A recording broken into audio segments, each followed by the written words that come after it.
Good morning. It's May 3rd here in Seoul, and I'm Kim Dami. We begin with these stories making the headlines at this hour, starting with the Yoon summit scheduled here in the capital city this weekend. Japanese Prime Minister Fumio Kishida will come to Seoul for a two-day visit from Sunday for summit talks with President Yoon. National security advisors of the two countries will meet today to discuss the summit agenda. U.S. regional bank stocks slide for the second day after the closure of First Republic Bank. Investors still fear that we have yet to see the end of the banking crisis. Here in South Korea, a group of doctors and nursing assistants are holding a partial strike to protest against the recently passed Nursing Act that clarifies the roles and responsibilities of nurses. A general strike is set for May 17th. Seoul's top office has made it official that Japanese Prime Minister Fumio Kishida will come to South Korea this weekend for summit talks with President Yoon.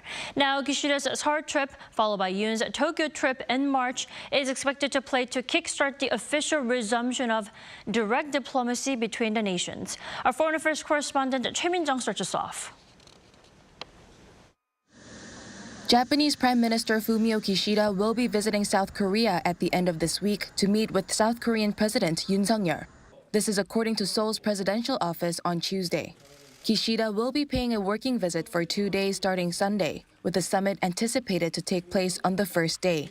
Japan's foreign ministry also announced the trip in a press release, stating the two leaders agreed to resume regular visits to each other's country, or what they call shuttle diplomacy. The upcoming visit will be the first by a Japanese prime minister for a bilateral meeting in 12 years. Talking to reporters earlier on Tuesday, the Japanese leader said the summit will be a good opportunity to exchange honest opinions on ways to develop Seoul-Tokyo relations. I expect it will be a great opportunity to give impetus to our shuttle diplomacy and have a heart-to-heart exchange of our views on accelerating Japan-South Korea ties and drastically changing the global situation. Now, eyes are on whether this will lead to a sincere apology from Japan for the use of forced labor during its occupation of Korea. During the previous summit in Tokyo, Yoon and Kishida were able to mend soured ties, as the South Korean president proposed a plan to compensate the Korean victims of Japan's wartime forced labor through a third party instead of the Japanese companies held responsible. However, the summit concluded without a sincere apology or response from Japan.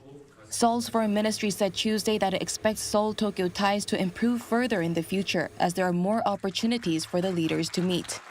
Later this month, South Korea, Japan, and the U.S. will reportedly hold a trilateral summit on the sidelines of the G7 summit in Hiroshima. There, the nations are expected to discuss security cooperation against North Korea's growing nuclear threats. The three-way talk comes amid heightened diplomatic tensions as North Korea, China, and Russia criticized Yoon and Biden's new deterrence strategy, dubbed the Washington Declaration, inked during their recent summit in Washington. Choi Min-jung, Arirang News. And to outline the major agenda items for the upcoming Yoon-Kishida summit talks, the national security advisors of both countries will meet here in Seoul. That's South Korea's Do Tae-yong and his Japanese counterpart Takeo Akiba. They'll sit down for talks on Wednesday. According to South Korea's presidential office, Akiba's two-day visit will make him the first Secretary General of Japan's National Security Secretariat to visit the country since 2014. Do and Akiba are scheduled to discuss a wide range of issues, including preparations for the summit, the two nations' bilateral relations, North Korea, and other local and global matters of mutual interest. Their talks will also include the first meeting of the Economic Security Dialogue that the two leaders of Seoul and Washington agreed to launch during the Tokyo summit back in March. President Yoon on Tuesday gave a briefing on his U.S. state visit during a cabinet meeting. During his address, he stressed that the Washington Declaration has upgraded the security alliance between the two countries to a new paradigm. Our Kim Do-yeon has more. President Yoon said the Washington Declaration signed during the summit with the U.S. last week upgraded the alliance into, quote, a new paradigm based on nuclear force. This as he broadcast live his opening remarks for a cabinet meeting Tuesday and took matters into his own hands in hailing the achievements of his state visit to the U.S. last week. 상대의 선의에 기대는 가짜 평화가 아닌 압도적인 힘에 의한 평화로 미래 세대들이 안심하고 꿈을 키워나갈 수 있는 튼튼한 안보를 구축할 것입니다.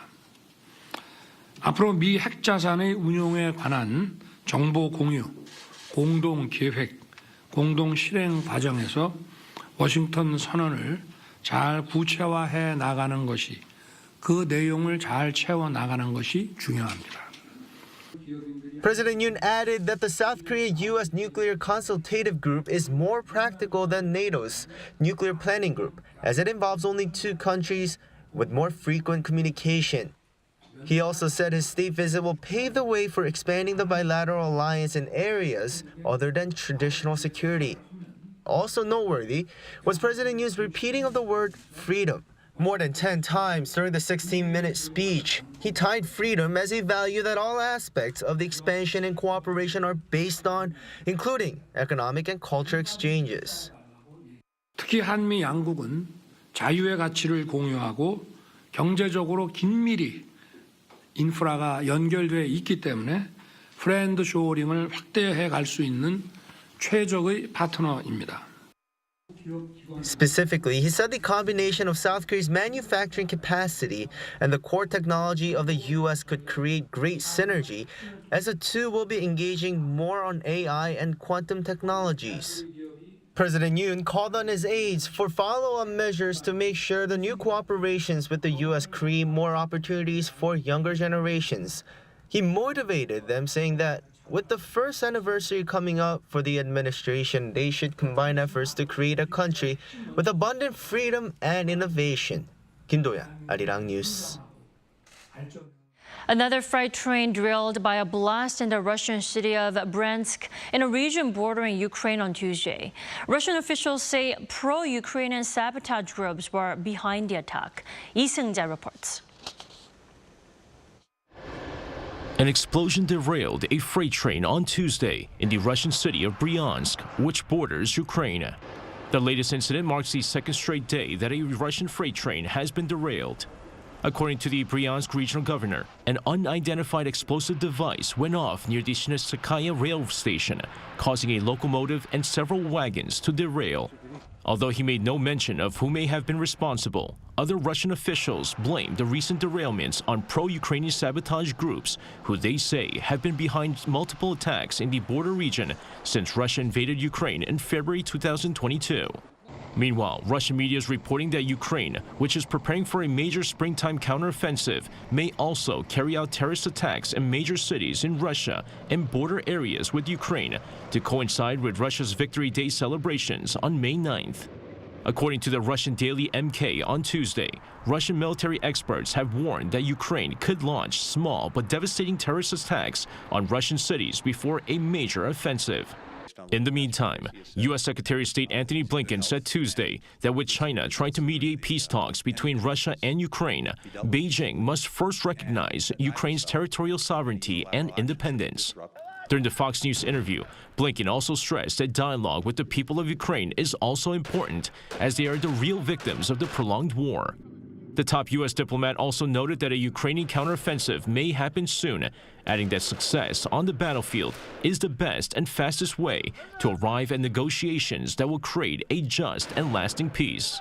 Lee Seung-jae, Arirang News.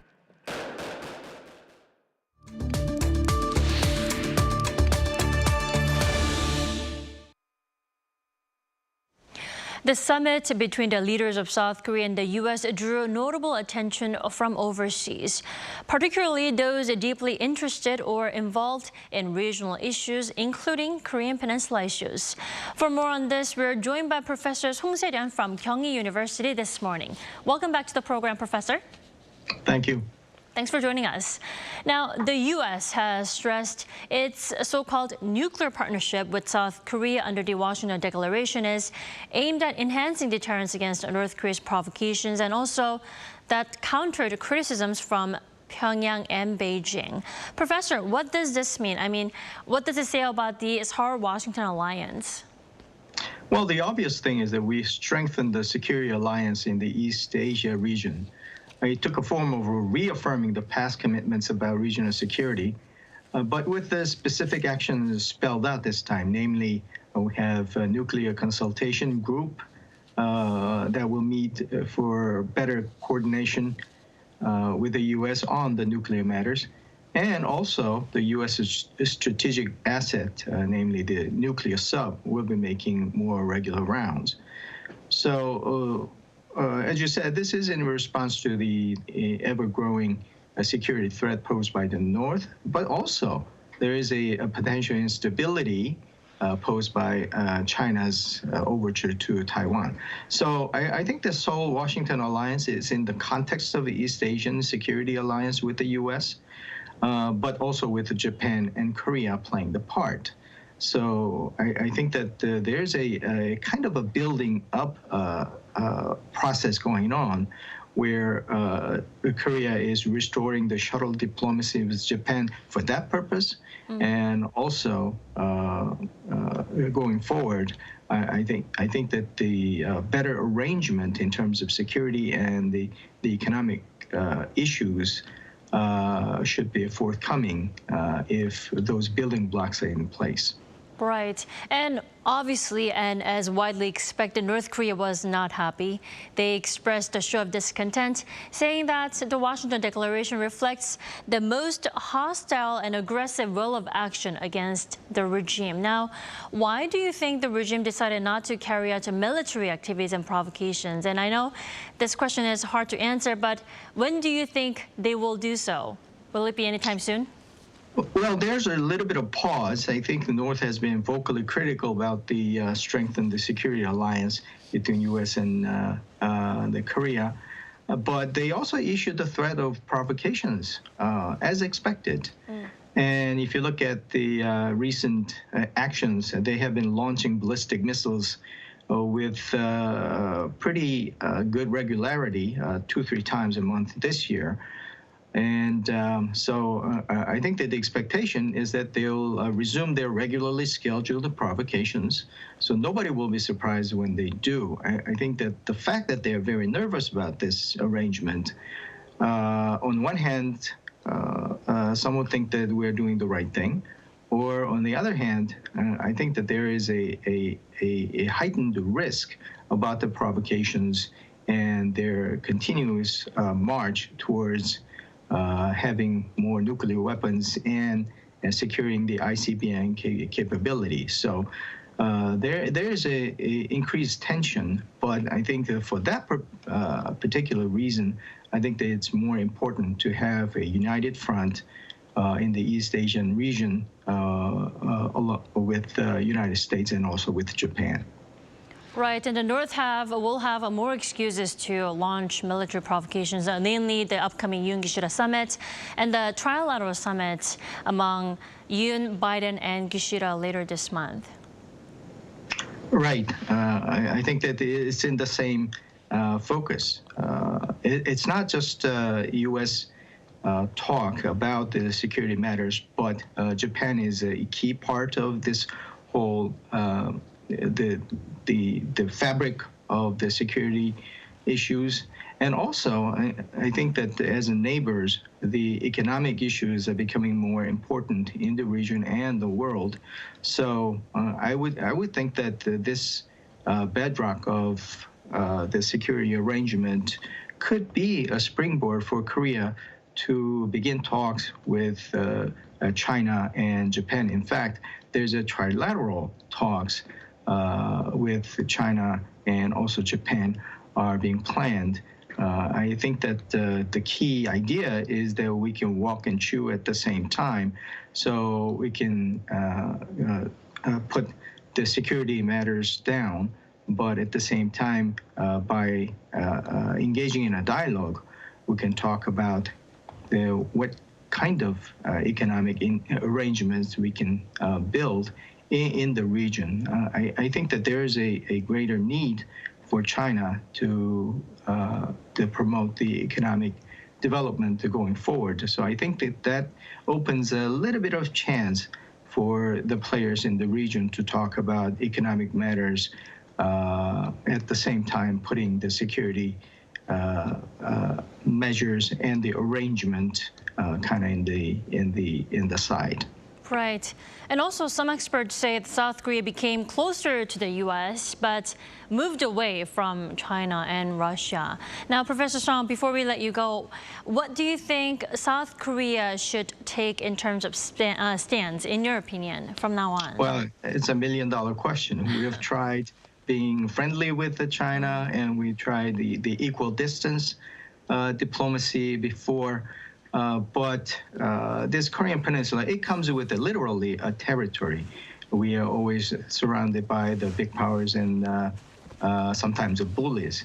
I think what is important is that we have to be clear about our goals in security and economic measures. What is on our side is that we are stronger in economic terms, and also militarily, we are becoming a power to be reckoned with. So from the position as a strength, I think that we have to spell out what would work in terms of the pursuing the peace, but at the same time economic prosperity in the region, and that has to be shared with all the key players in the region through dialogue. Right, walking on eggshells for now, but we are heading to the right direction when it comes to security alliance and more in other fields.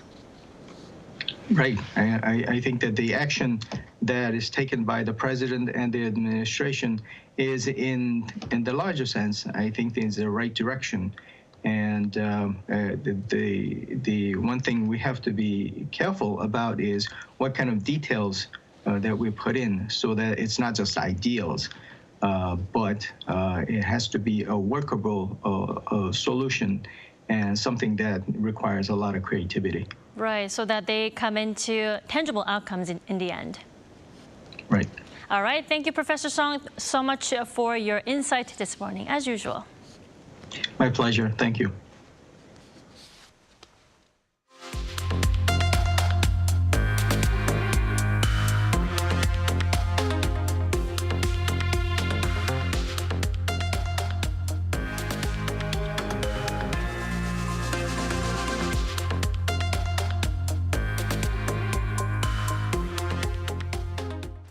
Now, over in the U.S., stocks saw a sharp decline followed by the takeover of First Republic Bank by JP Chase.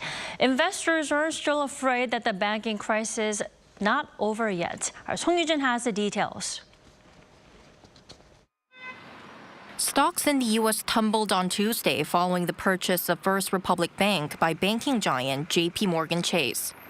The Dow Jones Industrial Average fell 367.17 points, or 1.08% on Tuesday, ending the session at 33,684.53.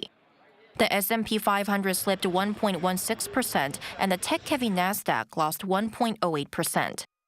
Analysts attributed the tumbling stocks to investors' fears that the turmoil in the banking sector could spread to other regional banks after witnessing Tuesday's takeover of First Republic, the third bank failure in the U.S. this year. Some of the sharpest drops came from small and mid-sized banks. Shares of Los Angeles-based PacWest Bancorp fell 27.8%, Western Alliance Bank was down 15.1%, and Comerica lost 12.4%. The KBW Regional Banking Index fell 5.52% to its lowest point since December 2020. Big banks were no exception. JP Chase, whose shares saw a 2% gain after the announcement of its takeover deal on Monday, fell 1.6%. Wells Fargo fell 4.7%, and Bank of America dropped 3.9%. Experts also pointed to the Federal Reserve's upcoming rate hike decision on Wednesday as another factor that led to the drop. Many are expecting the Fed to raise its key interest rate by 25 basis points to 5.25%, the highest in 16 years. The consensus is that they're going to do another quarter hike tomorrow. What will they say and what they won't say? And that's the huge question mark for the markets tomorrow. Investors tend to be cautious if a rate hike is likely, as higher rates mean the stock market will be declining in value. 송유진, Arirang News. Today, here in South Korea, groups of doctors and nursing assistants are going on a partial strike, protesting against the recently passed Nursing Act that gives nurses more independence in their duties. Part of a coalition of some 13 medical workers organizations, they're working for shortened hours in the morning and will take part in rallies in the afternoon. They're calling for President Yoon to veto the bill. If not, they're planning on a general strike on May 17th, involving some 4 million doctors and nursing assistants, which will have a far greater impact on the healthcare system. The Nursing Act clarifies and expands the scope of nursing's duties, as opposed to being under the guidance of physicians like before. Doctors see it as an intrusion of their duties, while nursing assistants are concerned about being left out by the act.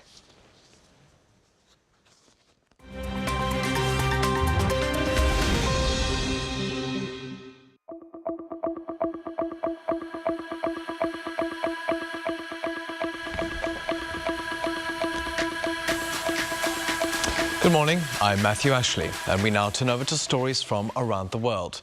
We begin in Kenya, where a religious cult leader accused of encouraging hundreds of followers to starve themselves to death is facing charges of murder, terrorism and child trafficking.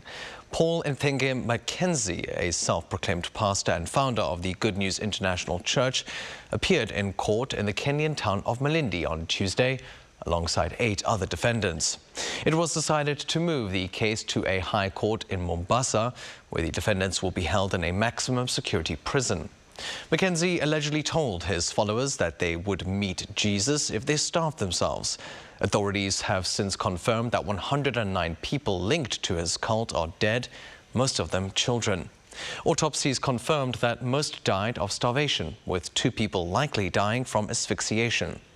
The death toll is expected to rise as another 300 people are reportedly still missing. Now turning over to the United Kingdom, a man has been arrested for allegedly throwing what is thought to be shotgun cartridges into the grounds of Buckingham Palace on Tuesday evening, local time. The man was taken into custody on suspicion of having an offensive weapon. Police later found he was in possession of a knife. A controlled explosion was carried out at the scene as a precautionary measure.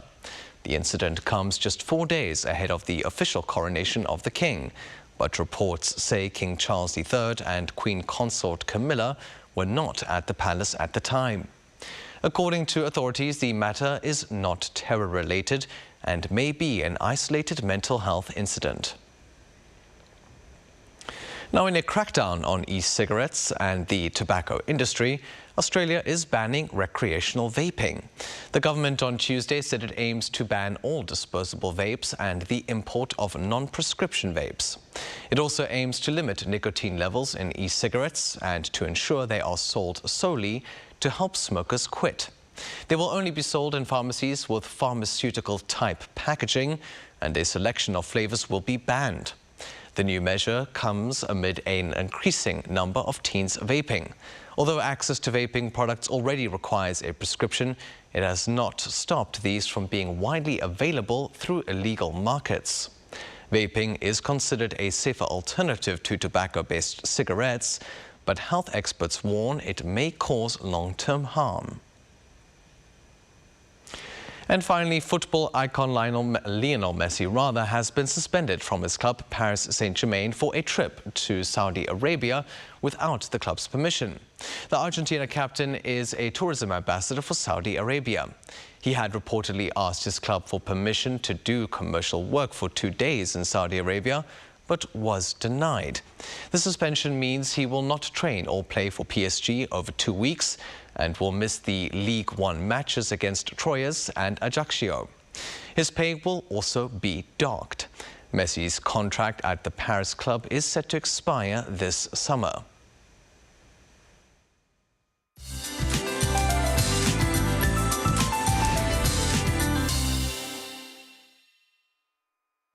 Good morning. It is so green everywhere around this time, and other than big gaps in ratings, the weather has been quite pleasant for the last couple of days. Today, warm southwesterly winds will bring up afternoon highs to warmer than norms in central parts of the country, feeling more like early summer under bright skies. Even the air quality will be normal to good nationwide, while southern provinces will see more clouds and sunshine with cooler highs. Enjoy the warmth and sunshine if you can today. We are expecting a weather shift from tomorrow to murky and wet conditions. It will start to rain from Jeju late this afternoon, gradually spreading to Jeollado province by tomorrow morning. Then the entire country will have rain from tomorrow afternoon. It could pour down on Children's Day this Friday along with strong winds, so do plan accordingly for the day. Rain continues until Saturday, which is Ippa, the beginning of summer on the seasonal calendar. That's Korea for you, and here's a look at the international weather conditions.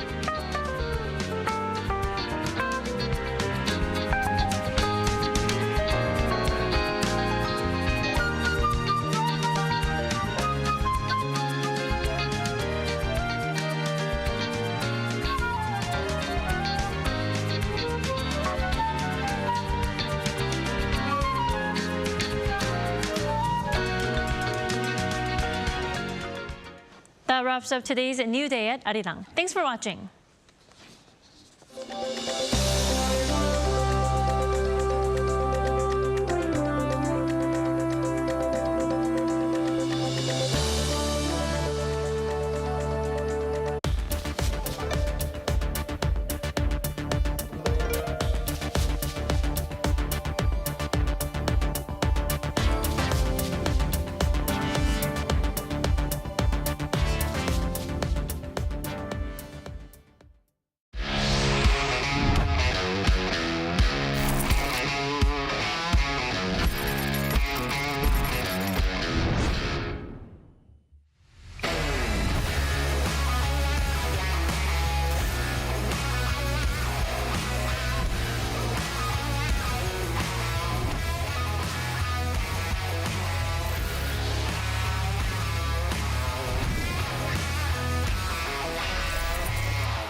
Mabuhay. I am the Ambassador of the Philippines to the Republic of Korea, Teresa Dizon de Vega. As Korea moves into a more active and engaged position as a global pivotal state, and with the growing influence of Korea in many fields, not just the economy, but also in innovation, in digitalization, in saving the environment, and of course in creative content. Arirang TV has been a very important platform for bringing news and information about Korea to the rest of the world, and also as a platform for talking about and discussing and engaging with other countries and talking about Korea's bilateral relations with the Philippines and with the greater global community. As we move towards a new era after the pandemic, we look forward to more active engagement, to more information, to more opportunities for discussion as Korea, the Philippines, and the rest of the world build a better and safer normal. Resonating with the world, Arirang.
Lotte takes a new leap beyond its boundaries.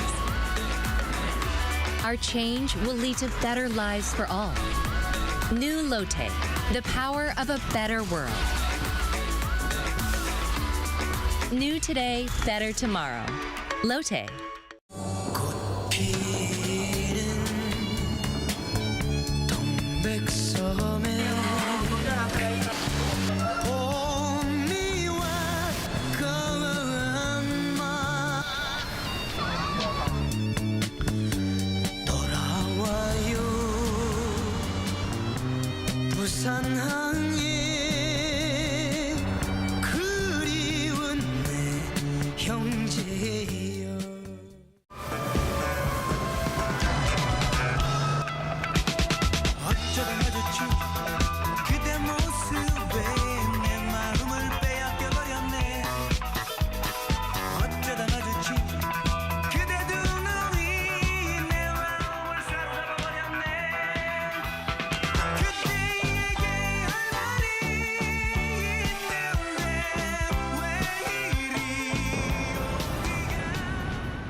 We're here to make a new type of news.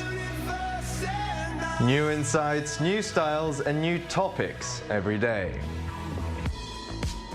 We are News Generation. Making news just for you. It's May 3rd here in Seoul. I'm Yoon, and this is News Generation, where we make the news at Arirang's very own open studio. Every morning, we'll discuss the top issues and latest current affairs affecting people in their 20s and 30s. Joining me in the studio is Kim Xiang. Good morning, Yoon. Good morning. And Nat'l Song. Hi, everyone. Hello. And both are here to speak on behalf of people in their 20s and 30s. As usual, we're going to start with our news feed, a news feed which covers different hashtags and news items that have been trending on social media over the past 24 hours. Have you ever seen Dasha Tehran's YouTube videos? She has over 1.7 million subscribers, and some of her most popular content includes trying out Korean-style makeup. Thanks to her content, global viewers have been paying more attention to K-beauty products and makeup styles. BC Card analyzed that K-cosmetic sales from foreign tourists have jumped by 100 times in the past 2 years. Makeup products have been listed in the top 5 things tourists look for. Back in 2021, it was only the top 20 things people buy in Korea. And members of the Minimum Wage Commission of Korea held their first plenary session on Tuesday with the 2 biggest labor unions in the country. The unions are aiming to increase the hourly minimum wage by 25%, in total to around $9. Currently, the minimum hourly wage is at around $7. And from this week, Germany has implemented the Deutschland ticket, which allows people to use public transport as many times as they want for only $53 a month. German Transport Companies Association, VDV, said more than 3 million people have bought the card already. And that's mainly because the new card is a much more affordable option than previous monthly public transport subscription cards. Now, we're going to take a closer look at the third news item. As soon as Deutschland tickets were open for sale, its online server crashed because so many people were trying to buy them. German's Chancellor Olaf Scholz said he hoped that the tickets would promote more people to travel on public transport instead of driving. This would then reduce carbon emissions and therefore help tackle climate change. Now, this policy also turned the heads of many Koreans as well. That's because as of last year, 8 out of 10 people in South Korea used public transport. The Ministry of Land, Infrastructure and Transport found that most public transport users were teens or people in their 20s and 30s, and South Korea has one of the relatively lowest subway fares in the world. Nonetheless, many young people have voiced their demands for a similar policy to German's Deutschland tickets be implemented. Now, here in the studio, I would like to ask your thoughts, starting with Nat'l. What do you think about this? I think it's great. It's, $53 for a month with limitless, access to all public transportation is amazing. And as a freelancer, I do travel a lot and I do have family all over the country. So being able to use whatever type of public transportation to get to places, that would be amazing. But I am a little concerned because the Korean subway, like you mentioned, is, one of the lowest fares in the world. And we're not doing too well with the profits in that area. but I would love it if this happened, but I'm just concerned of how we would execute this. That's a very interesting point as well. And Xiang, would you like to see Korea implement a similar policy? Yeah, definitely. As you said, 8 out of 10 Koreans do use public transport, and it is a preferred method in the city as well. I mean, in South Korea, there's so many cars, especially in Seoul. You have 8 lanes in the middle of the city. We still get so much traffic every single day. And as now mentioned, you know, it is financially may not be too viable, but I think it'll be able to promote traveling around, not just in Seoul, but to nearby cities, which needs a bit of boosting as well in this economy. For sure, and German officials have actually tried implementing this type of subscription because they're trying to combat rising inflation, especially with the Russian and Ukrainian war going on. We're seeing higher fuel costs and not to mention climate change. Now, moving on to today's discussion topic, a few months back, Paris Hilton became a mother to a baby boy, but not the traditional way. Instead, she chose to go through surrogacy. Take a look at the screen to find out more. Paris Hilton became a mother in January. Though she didn't choose to have her baby boy the traditional way, there's no doubt she's a mother. How, you ask? Well, through surrogacy, a legal agreement where a woman agrees to have a baby on behalf of another couple or person. This concept might not ring a bell for many Koreans because there are major restrictions against it here in the country. That's why NewsGen will explore these 3 questions. 1. A lot of young Koreans are refraining from having kids at a young age or as a whole. Then what are their thoughts on surrogacy? 2. What exactly are the laws and regulations on surrogacy in Korea? 3. What does it take to become a true mother? What are millennials and Gen Z's thoughts on this question? As we just saw, today we're going to be talking about surrogacy, and recently we've seen famous celebrities like Paris Hilton make a family through surrogate mothers. So how common is surrogacy abroad, Xiang? Yeah, I mean, many celebrities have opted for surrogate childbirth. You know, big names like Elton John, Kim Kardashian, Nick Jonas, Cameron Diaz, Nicole Kidman, as well as our fellow journalist Anderson Cooper, quite recently, if I remember correctly. Surrogacy is, of course, essential for gay couples to have children, but many women who aren't medically capable or wants to avoid damage to their body from childbirth are also opting for it. Definitely. And now, how common is it? Yeah, I mean, just adding on to that, as far as I know, there's around, 750 babies born per year through surrogacy in the United States. There's many different agencies, and so it's very structured compared to here in Korea and other parts of the world. And recently, I heard about this Spanish actress who was 68 years old. I heard about that as well. Received a child through surrogacy, and this became a really hot topic because the child was actually her biological granddaughter. Right. She received the sperm donation from her son who passed away 3 years ago through cancer, and she received also a egg donor, and through the help of surrogacy she was able to see her grandchild because this was her son's last will and testament. And there's also other cases in Europe like the Danish royal family, 54 years old couple, and they wanted to have a child, and they're expecting this summer to have the first ever royal being born through surrogacy. All right, so then I would like to ask, it's a bit confusing where surrogacy is allowed and which countries don't allow it. So why don't we go through the countries that allow it, starting with Xiang? Yeah, I mean, although regulations differs by state, as you mentioned, the US by far has the highest rate, and states such as California allow both commercial and altruistic surrogacy. So Eastern Europe is well known for its surrogacy market as well, namely Georgia and Ukraine, whereby legislation, the client couple is guaranteed a legal right to the child born through surrogacy. Especially in Ukraine, it's under the Family Code of Ukraine, Section 123. Colombia is also a popular destination, and in countries that allow commercial surrogacy, the cost ranges on average from $32,000 to around $75,000 US dollars. Countries like Thailand and India have disallowed foreigners from purchasing commercial surrogacy services within the past decade. France and Germany have strict regulations also making surrogacy illegal. And before you add on to that, Nell, can you first differentiate what altruistic surrogacy is and commercial surrogacy is? Right. Altruistic, simply put, is if somebody is volunteering to be a surrogate for your child and is not, expecting compensation and other than just the medical care that she needs as a surrogate. And commercial obviously means that you can get compensation from it, and that's where a lot of countries differ. And we mentioned earlier about altruistic, and many different countries allow this. More countries allow altruistic than just commercial, but Netherlands, South Africa started legalizing it in the early 2000s and became more activated in the 2010s, and UK also allowed it since 1990s. And so this means that people who aren't able to have kids biologically, just medically, naturally, they can go through a surrogate. But commercial, like Seong mentioned earlier, Eastern Europe, Ukraine was a very popular destination to go find a surrogate mother. But due to the war, it's becoming more and more difficult. And popular destinations like India and Thailand, as he mentioned, have banned foreigners from coming in to do commercial surrogacy. Right. And why don't we now shed light onto Korea? What is South Korea's stance on surrogacy? Yes, this is the interesting bit. I did quite a bit of research, and it seems like Korea doesn't yet have a set legislation that specifically deals with surrogacy. However, in the cases of using the surrogate mother's oocyte or a donor's sperm, it is illegal under Section 23 of the Bioethics and Safety Act.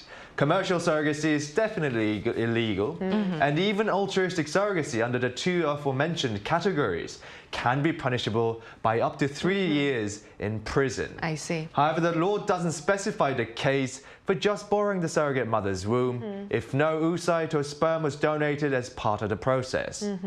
But the contract between surrogate female and client can be nullified under the Article 103 of the Civil Law, which prohibits acts violating social order. So as seen in a court case in, I think, 2006, the judge nullified the surrogacy contract and allowed the surrogate mother to keep the client's child as well as the payment received.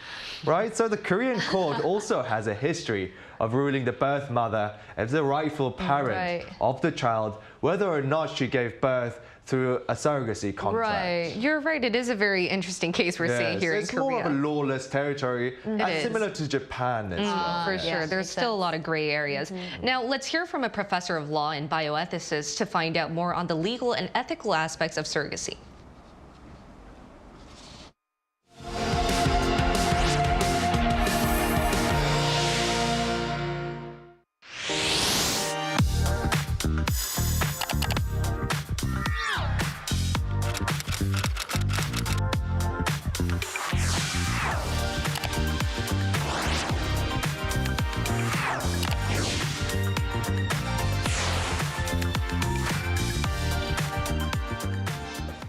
So we're now going to hear from a professor of law and a bioethicist. She's going to be focusing on the legal aspect of surrogacy. It's Michelle Goodwin. Great to have you here, Professor Goodwin. Hello, thank you very much for inviting me. All right, so we mentioned all the different countries, including South Korea and their stance on surrogacy, and I would like to ask how the United States regulates it. How many babies born there are from surrogate mothers? Well, in the United States, there's very loose regulation of assisted reproductive technologies as a general matter. In the United States, it is not legal necessarily to pay surrogates to be surrogates, but surrogacy takes place in ways that allows for individuals to be compensated for their time and for other aspects of the expenses, let's say, that are associated with their surrogacy. And it's something that has blossomed in the United States as it has around the world because it provides opportunities for individuals who otherwise might be infertile, might be LGBT, or might have health risks. It allows for individuals that experience all those various things to be parents, essentially. Yes, I mean, Dr. Goodwin, as you mentioned, of course, LGBT community do need surrogate mothers as well. But what are some of the other more common reasons, and why do you think people look for these surrogate mothers? Well, there are a variety of reasons, and historically, there has been infertility that goes back for millennia. And as Professor Martha Ertman has noted, that for gay couples, Mother Nature, she says, discriminates against them, and what surrogacy provides for is a correction from that type of biological discrimination. But there are any number of reasons that people are choosing surrogacy in these times, including the fact that people who might otherwise, women who might otherwise gestate, have bodies that are perhaps hostile to the pregnancies. I think today we're speaking more honestly about the experiences that women have. Historically, we've tended to think that all pregnancies are perfect, all women are prepared to bear children, and of course that's just simply not true, and I think there's greater sensitivity to that today. Professor, I would like to ask your personal stance on surrogacy, whether it be altruistic or commercial. What's your stance on it? Well, one of the things that we know that happens in any area where we begin to regulate in really deep ways, it means that people sometimes go underground, leading to black markets, to gray markets, meaning that if we think that surrogacy should be only altruistic, that means that not everybody is necessarily going to participate. There are going to be some people for whom 9 months and potentially missing work or having to make significant life adjustments will be much too much unless they have some form of compensation to help them with their rent, with their mortgage, with their expenses, all of those things, because anyone, even if they weren't a surrogate, encounters certain things. You know, prenatal care is necessary. One has to change one's clothes because you no longer fit the clothes that you used to be able to fit. For some people, this also means that there may be the need for bed rest, meaning that you can't work. Now, that's not the case for everybody, but it does mean that if we're honest and if we're sensitive about this, that means that altruism will not always be the answer. And that means that if we're looking at a spectrum of people who are surrogates, what we want is for people to be honest. We want for people to be accountable. We want to make sure that people aren't being coerced into doing this, and we want to be able to make sure that there's fairness all around. One of the challenges with surrogacy is the fact that many surrogates, at least in foreign countries, may not be well educated. Not that that should be a barrier, but it certainly can be if you have to sign a contract but you can't read. So there is much to be said about making sure that there is honesty and integrity in this process so that surrogates are not exploited. Those are all very good ideas, but how could that be done? Like, what needs to be done legally to guarantee a safer surrogacy?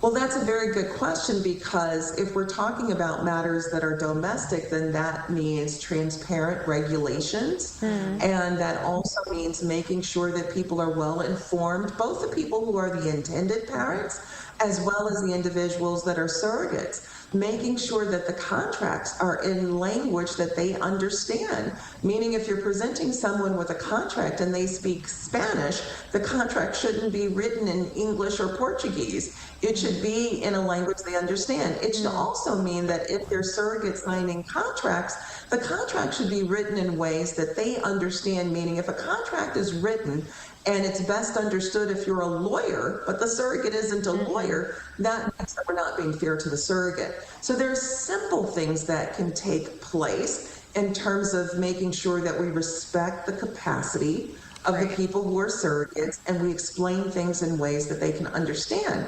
But this is now global too. So it also means international collaboration and cooperation. One of the challenges that's come about in surrogacy is that there are people who forum shop. That means they sometimes look at where they can find the cheapest level of surrogacy. And because surrogacy doesn't always work, sometimes what they want to do is implant multiple embryos, but they only want to take one child home. But there are instances where a surrogate may find herself gestating twins or triplets, but you have an American couple that says, we only want one. Well, what happens to the two babies that are born? We need much more education and awareness on that part, for sure. Thank you so much for sharing all your insightful points today with us, Dr. Goodwin. You're welcome. Thank you so much. Goodwin. Now we're going to move on and hear from what our global viewers had to say about today's discussion topic. And we asked their thoughts on surrogacy and if they would go through it if the opportunity presents itself. So if you take a look at the screen, you can find out what our viewers had to say. We chose 3 comments. So starting with Gazelle, I really want to have a family one day. However, I am prioritizing my career at the moment. If putting off having a child now means I face obstacles at an older age to have a child naturally, I would definitely consider it. Robin Whitten said, personally, I wouldn't use a surrogate as I feel that the child would not be from my wife or myself, and I just believe I wouldn't be able to overcome that. Leon Teo said, personally, I wouldn't consider it, but it's indeed a viable option for couples who want to have children of their own. Lots of ethical issues remain, though, and I think adoption would be a better option than surrogacy. Now, based on both our viewers' comments and our interview with Professor Goodwin, what are your thoughts on surrogacy, and how do you think millennials and Gen Z in Korea view it? Yeah, I mean, well, there's a few questions I think compiled into one. First of all, Dr. Goodwin made some really good comments. I think that the main concern about surrogacy itself, especially in countries like the US where it's more common, is the legality and the safety of the surrogate mothers. As she mentioned, a lot of the time the surrogate mothers will come from developing countries, as we mentioned, Ukraine, as well as Colombia and Mexico and things like that. That's why I think more common in the US, that's why she mentioned Spanish, as this should be the language of the contract as well. And I think that should be guaranteed first, the legality side of things. For sure. And I mean, as Giselle mentioned, a lot of women, especially these days, younger generation women who are in workplaces, who have a career, who have high education, who want to get further in their career as well, as quick as possible, don't want to risk losing their career path by having a child. And it's not just the 9 months of pregnancy, you got to recover from it. Exactly. You got to take care of the kid until, you know, at least it turns 5 or 6 where you can send it to school. That's still pretty early. Yeah. And of course, because surrogacy is such an unspoken topic in South Korea, there's not been any public opinion survey since 2011. According to the Ministry of Health and Welfare survey conducted in 2011, a vast majority of 77% thought surrogacy was problematic, whilst only 14% responded that there is no problem with it. Around 9% of respondents said they don't know about it or have an opinion. 68% also responded that surrogacy should be banned by law. So now let's have a look at what the reasons behind such opposition are. Let's have a look at the screen. Right. Out of the multiple selection answers, issues over paternity was chosen most times by almost 60% of respondents. Similarly, at about 50%, many were concerned with commercialization of life. The impediment of social customs and norms was also a big concern, selected by just below 50% of the respondents. This was followed by the concerns over potential infringement of human dignity as well. I know, and it's worth noting that, as you mentioned, Seoul, the Health Ministry hasn't conducted any surveys on this matter since 2011. That's just how much, not a lot of awareness we have towards surrogacy here.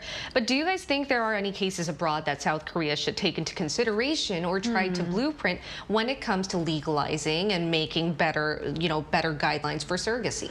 Right. I mean, as we mentioned, there was many cases of celebrities, and then there was the Danish royals. And as you know, as the professor mentioned, that there needs to be proper steps taken for this to be a safe environment for the surrogate and the child, and for the parents to have, a fair understanding before the child comes. So, to really take after that and use it as an example, make really clear guidelines for everybody in all the parties involved. I think that would be the first step to getting to a better surrogacy. And this is just my idea, but I think they, really put more attention to post-care, because it's not just about having the child and then giving it to the actual parents. It's also about the surrogate mother and her health, because, pregnancy is a very strenuous process that needs a lot of medical attention. I mean, especially in Korea, the population is decreasing. Exactly. As you mentioned, I think it could be a good idea. The women who are willing to have children, who might need the financial compensation as well, and who would be actually agreeing to these conditions, I think it should be allowed in countries such as Korea. Right. And all right, we'll be here every day from 9:30 a.m. to 10 a.m. Korea time, bringing you more topics that young people are talking about. Special thanks to Kim Xiao. Always my pleasure, Yan. And Nelsong. No problem. All right, and thank you everyone for watching. We'll see you tomorrow. We are News Generation.